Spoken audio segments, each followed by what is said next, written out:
Why are we afraid of the dark? Is it the darkness itself, or is it the possibility that something might be hiding inside it? A person? A monster, perhaps? Something you can't really tell. And what happens when you finally turn on the lights? Does that fear persist once you can finally see what was waiting for you, or does it disappear? Maybe it was never the darkness that frightened us. Maybe it was the anticipation. And somewhere along the way, I think many horror games began sacrificing anticipation for immediate shock. Horror lost a little bit of its essence. So let's talk about that. Let me put this here.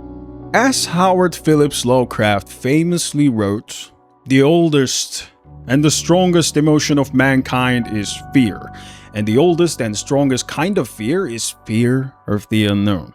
It's a quote that's referenced almost every time someone discusses horror. There's just no way you didn't hear it. Well, I don't think we spend enough time asking why that's true. Why is the unknown so frightening? Why do empty hallways often scare us more than monsters? Why can an unopened door create more anxiety than whatever eventually walks through it? I think I have a good idea. And I think the answer has very little to do with horror itself. And it has everything to do with how our brains process uncertainty. You see, human beings are remarkably uncomfortable with incomplete information. Whenever we're presented with something we don't fully understand, our minds instinctively begin filling in the missing pieces. We search for patterns, we invent explanations, we make assumptions based on whatever little evidence we have available. That instinct has probably kept us alive for thousands of years. We somehow survived for this long, right? If our ancestors heard movement in tall grass, they couldn't even afford to assume it was harmless. It was far safer to imagine a predator that wasn't there than to ignore one that was. In many ways, fear evolved as a survival mechanism built around uncertainty. Think about all the ways we evolved throughout history. Each milestone had some connection to uncertainty and the unknown. And while our lives look very different today, our brains haven't changed nearly as much. When we're walking through a dark house at night, we don't become nervous because darkness is inherently dangerous. Darkness is not this thing that could physically manifest and do something to you. Darkness is simply the absence of information. That's it. It hides details, it removes certainty, it prevents us from seeing what's actually there.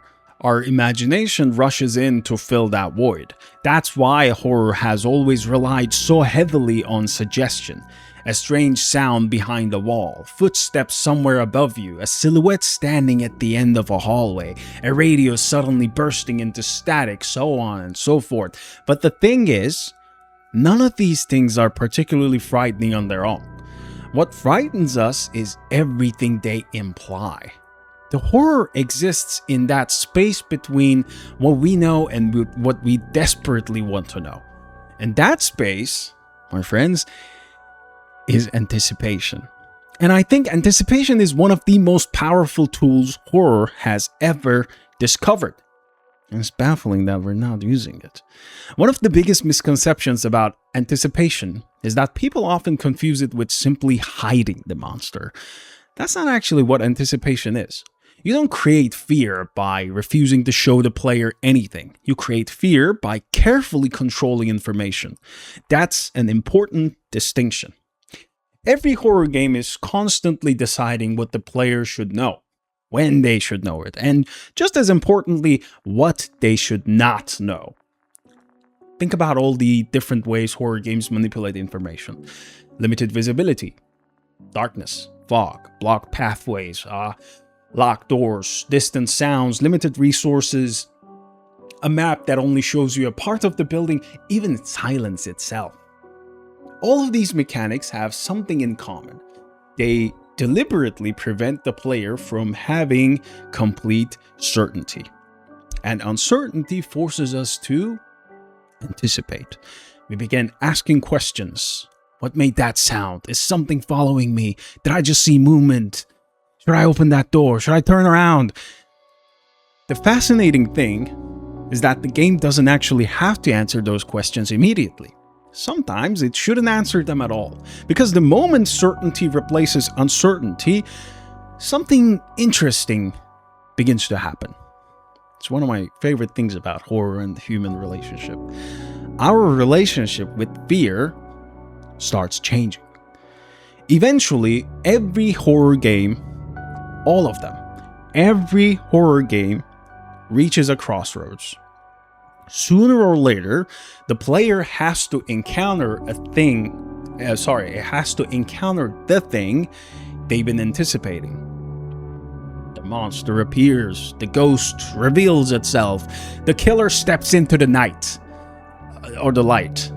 There's absolutely nothing wrong with that, by the way. Some of the greatest reveals in horror history happen because the anticipation leading up to them is so effective. The problem here is overexposure. It's not the revelation, that's fine. The moment we completely understand the threat, we stop imagining it. Instead, we start studying it, right? How fast is it? Can it hear me? How far can it see? Can I stun it? Can I outrun it? How much damage does it deal? Is it gonna one-shot me? Without realizing it, we rapidly shifted from fear to problem solving. The monster hasn't necessarily become less dangerous. It's only become more understandable. And understanding is strangely comforting. Once we know the rules, our brains stop inventing possibilities. Instead of fearing what could happen, we begin calculating what will happen. The unknown slowly transforms into another gameplay system. That's why I think horror games should be incredibly careful about how much information they reveal and when they choose to reveal it. Every answer closes a door that uncertainty had left open. Now, those doors are closed forever because once you light the fuse and expose the threat to the player even once, you have now removed all the anticipation from the story and banked all your coupons in the scare factor of the threat itself, whether it's a monster or something else. And is this threat really that scary to carry the rest of the game? Is the question you should answer first if you are a horror game developer. One of my favorite recent examples of this philosophy is Routine. I actually played Routine just recently, and it kind of sort of sparked up the motivation I needed to finally make this video that I've been procrastinating for ages now. What immediately stood out to me wasn't necessarily the monster design or the setting. It was the restraint that this game had. Routine understands that empty space has value. It's not just fodder or artificial game lengthers. Long corridors are opportunities for your imagination to start asking some questions. Mechanical noises echo through abandoned rooms, and shapes disappear into darkness before you can properly examine them. You're constantly waiting for something to happen. But the game refuses to satisfy that curiosity too quickly. That waiting becomes the experience. And the reason you're waiting is because the game does a great job at building anticipation. Now, tiny spoilers if you haven't played Routine yet, but 30 minutes or so into the game, you encounter your first threats. There are security robots that went haywire for some reason, right? And they're chasing you around this space station while you're trying to figure out some puzzles and find your way out, the classic stuff. But about 2 hours into the game, you start reading some logs about a certain entity A and then entity B. Without first showing you what these entities look like, the game first establishes their existence. But where are they? What do they look like? Are they hostile? Should you be worried about them? You start building this anticipation and expect this entity A to show up from the next corner, and then the next one, and then the next one. And as you start to drop your guard down, entity A finally shows up to remind you what kind of a game you're playing. The exposition reward here is completely earned. The anticipation finally gives itself the exposure, and the natural cycle of horror here accomplished in an exemplary way.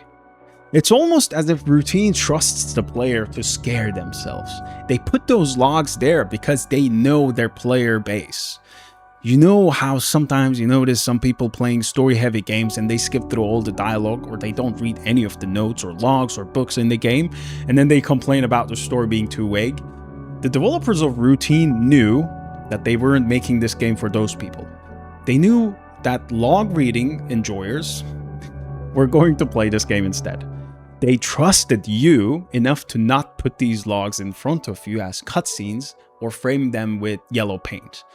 You found those logs yourself. You earned that anticipation and you earned that exposure. And in my opinion, that's one of the highest compliments I can give any horror game. Because no artist can ever create something more personal than the fear someone invents inside their own head. And this development team can cherish the fact that they managed to do something so rare.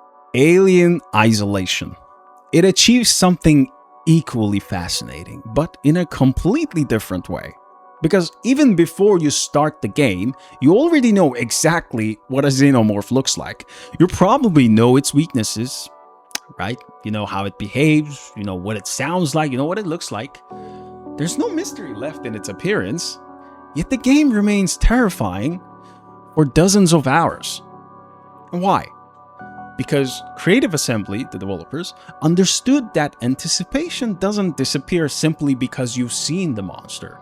It disappears when you fully understood it. The alien is never entirely predictable, especially in this game. In case you didn't know, the alien's AI in this game is so advanced that it's one of, if not the most unpredictable AI in gaming still to this day.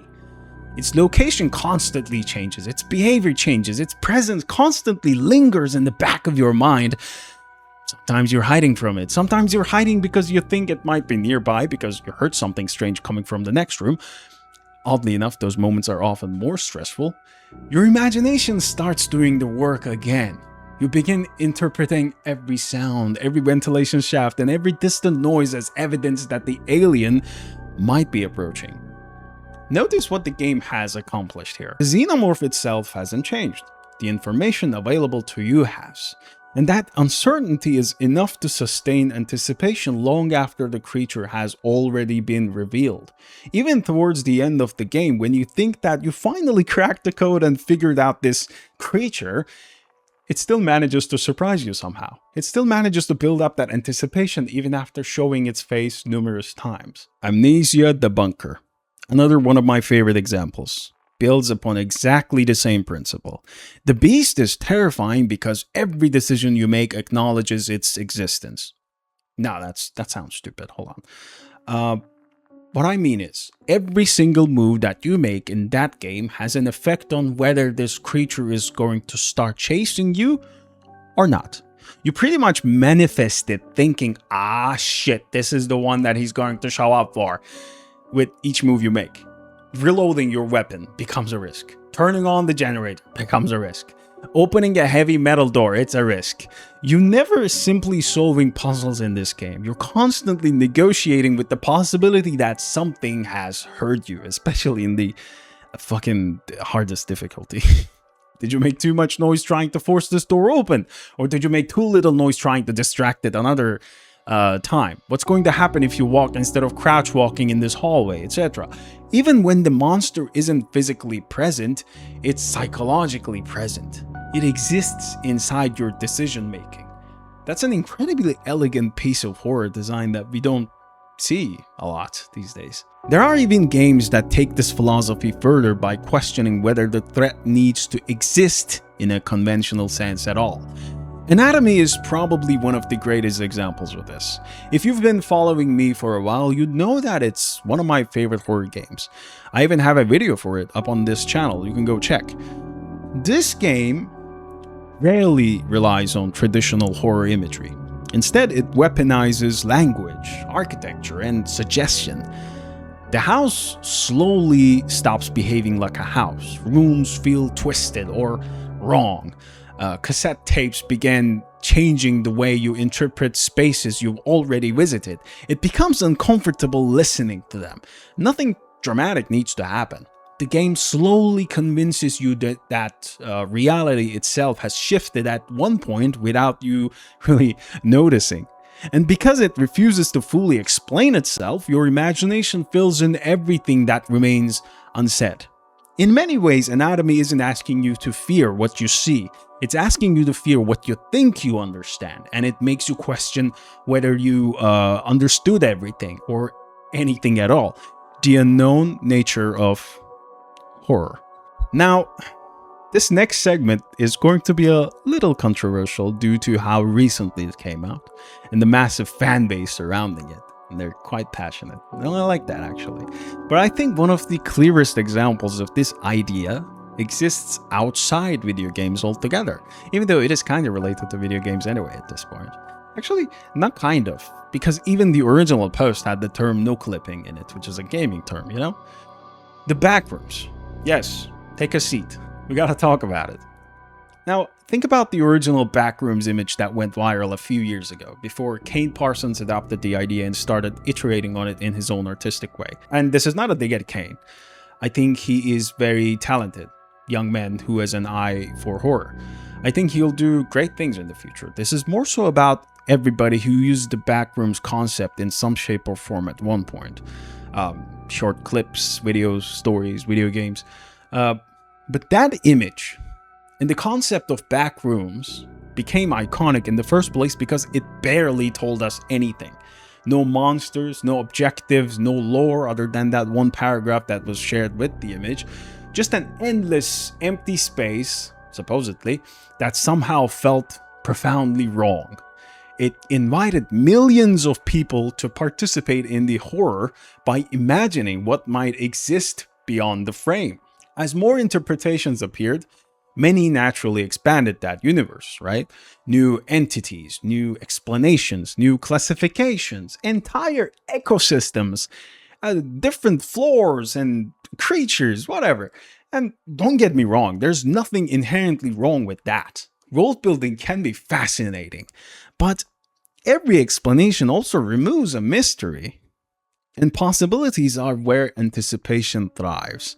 I watched the Backrooms movie and I loved that first half of that movie because it was all about the unknown, all about the exploration, and all about the possibilities. Unfortunately, it goes on to explain and show so many things that it lost all of its allure for me personally. It kept going downhill and downhill and downhill until it eventually turned into just another creature flick with the, Pirate Clark creature and all that. It cannibalized its own mythos. But all things considered, this movie was definitely not the worst offender of this. Backrooms themed video games are so much worse. They are pure slop. Not sorry to say this. I haven't played one that actually truly understood the idea of backrooms. And I don't think if I'll ever play one. They all suck. I'm sorry. Send me a DM if you want to work on one together though. I'll help you make it good. I promise. Now, this isn't me arguing that horror games should never reveal their monsters, right? That would be dumb.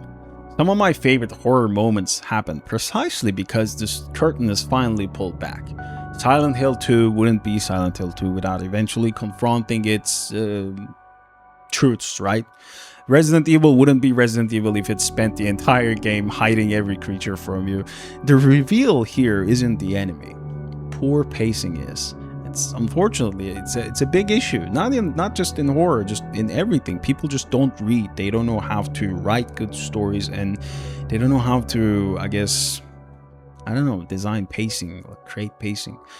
Anticipation only works because it eventually leads somewhere. The reveal should feel like a reward for surviving that uncertainty, not something handed to the player before they've had time to imagine what might be waiting. The most memorable horror doesn't ask us to fear what we're looking at. It asks us to fear everything we can't quite see yet.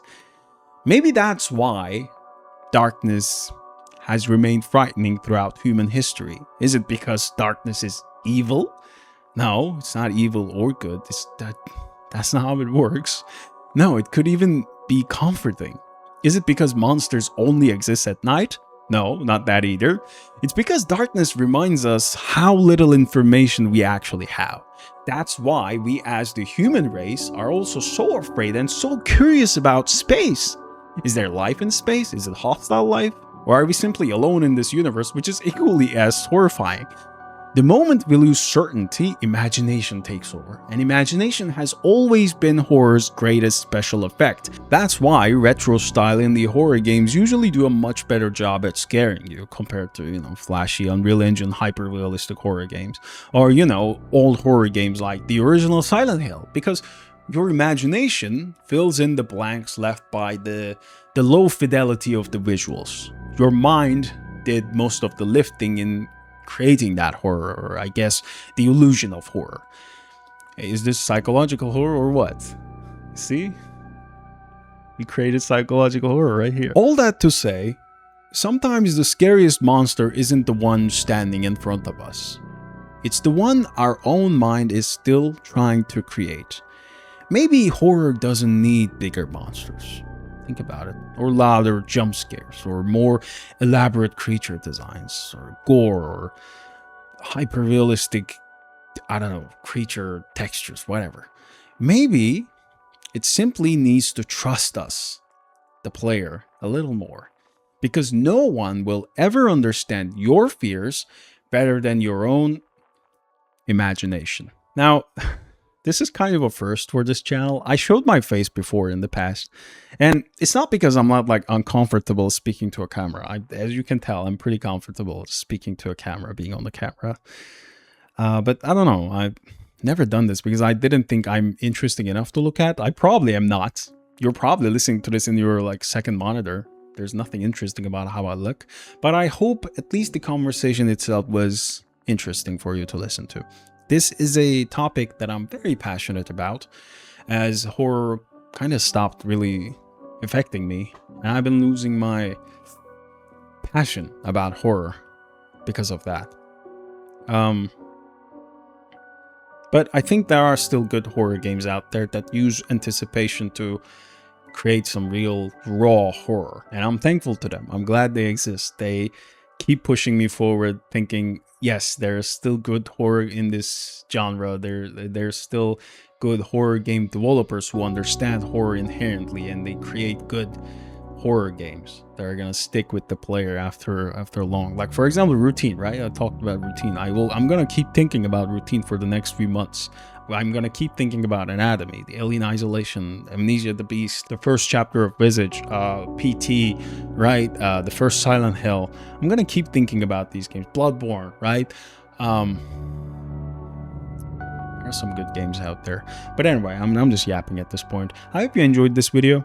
I'm gonna try to do more of these, show my face. Don't worry about editing a bunch of game clips, because that's like the worst part of making videos like this, where you're talking about games. You gotta play a bunch of games, God forbid, and record a bunch of footage and edit them together. I think this is easier, and this is more intimate.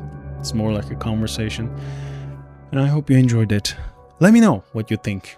Drop it in the comments. Call me ugly, whatever. Just tell me what you thought of this, and I'm gonna see if I'm gonna do it again.